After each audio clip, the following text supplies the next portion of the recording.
Nabuntis ang ate ko ng isang lalaking walang trabaho pero may kaya ang pamilya.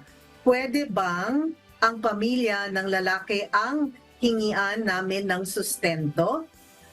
From Gian, Um, Attorney Noel Valerio.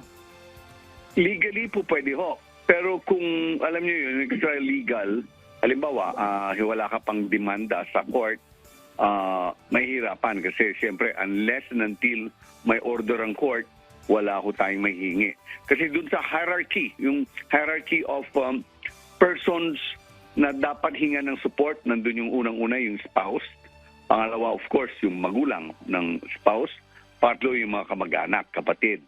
So, pwede ho bang makahingi ng tulong, support? Yes. Kapag mapatunayan mo ngayon na yung asawan mo o yung karelasyon mo, wala siyang kakayanan, kundi at may kakayanan naman yung mga magulang.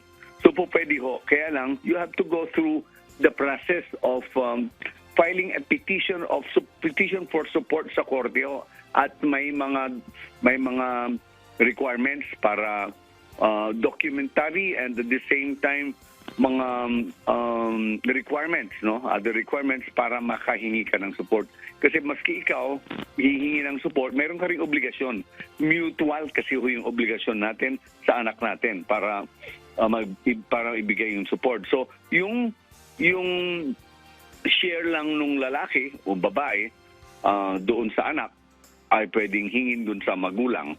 Kaya lang, for the meantime, mayroong proseso ho dyan. Kaya nga ho, ang sinasabi ko, you have to go through the process of filing a case for petitions for support sa court para mapatunayan ito.